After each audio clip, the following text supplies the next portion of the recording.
Hi,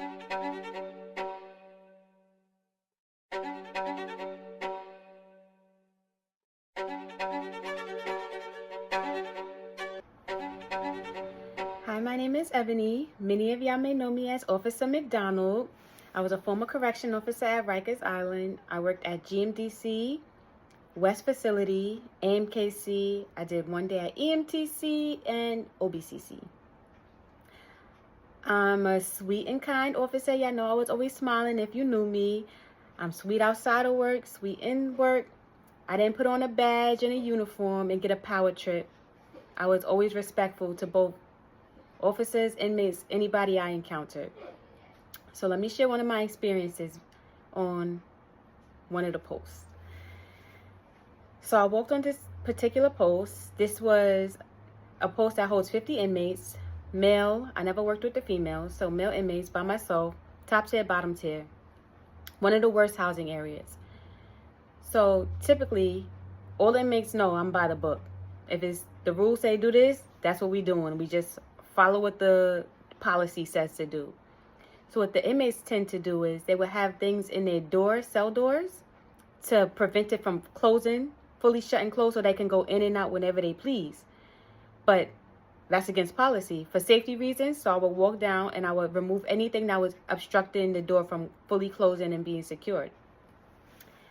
So I'm walking around this housing area, taking the stuff out.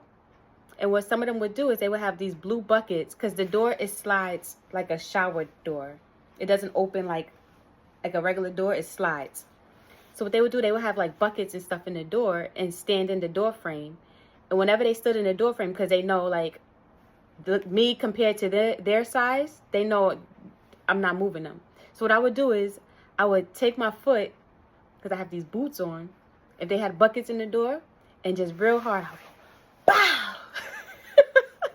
And I would really kick the buckets. So sometimes when I would do it, the buckets would crack.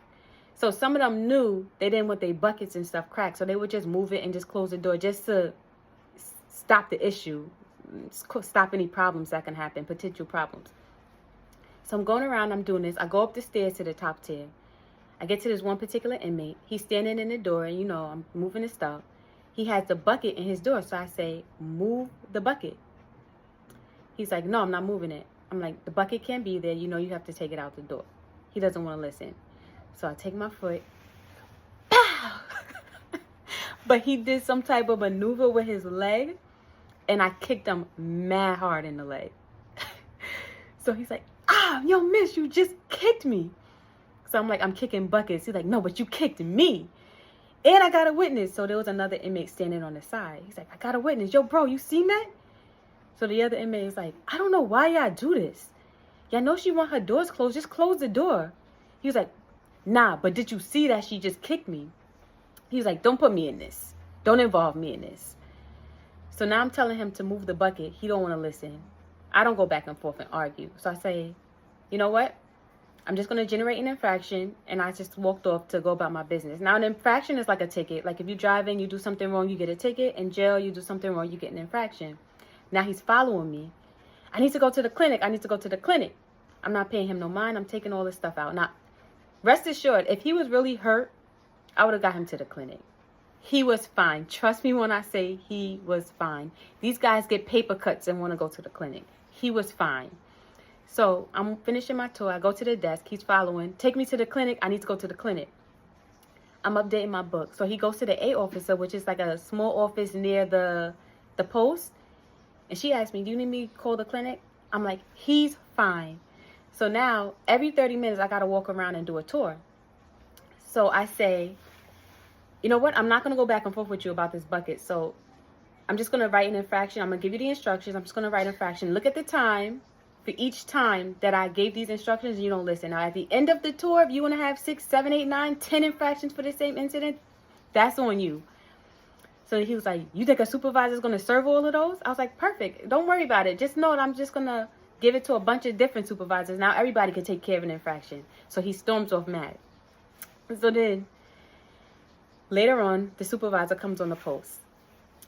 She walks on. She says, how's everything? I go, fine. So he goes, fine? Fine? So you're not going to tell her? you're not going to tell her that you assaulted me. I'm like, what are you talking about? So you're not going to tell her. So I'm like, excuse me. I'm trying to walk with the captain. So I walk with the captain. We get everything done. She briefly asked, like, around when there's no inmates around, you need me to get him to the clinic? I'm like, he's fine. And she left it as that. So I'm one of those officers you could trust. If I say it's good, it's good. So she left. And after she leave, he's yelling, I'm going to call 311 on you. I'm going to call 311 on the supervisor. I told you I got assaulted. I need to go to the clinic, and y'all not listening to me. By the end of the tour, I had my infractions all written up. He comes over to me. He says, yo, miss, I want to call troops. You get rid of the infractions. I won't call 311. We just leave it alone. I'm like, nah, I already wrote my infractions. I'm not. You should have just listened. He's like, yo, miss, you doing too much. Just throw the infractions out. I won't call 311. Just leave it alone. I knew I kicked him. I knew. So I was like, all right, cool. I'll get rid of the infractions. You leave it alone. And then we'll just move on. It's over. It's the past. Next day, I get assigned the same post. Soon as I walk on the post, I could see he's standing in the door with his bucket. So I start on the bottom tier, walk around, do what I need to do. As I'm walking up the stairs to get to the top tier, everybody's eyes are glued. Glued to see what is about to happen. So I'm going door to door. I'm taking the stuff out. I'm about 3 or 4 cells down from his door. I put my foot on the railing and say, let me lace up my boots real tight today. And I'm lacing up my boots on the on the railing. So when I'm done, I walk up to him. And just as I get to his cell, he takes his foot and, like, kicks his bucket in the thing and then slides his door closed. So then he says to me, you obviously didn't learn anything from yesterday.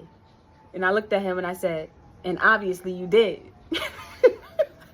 Everybody was cheesing. I never had no problems with him after that.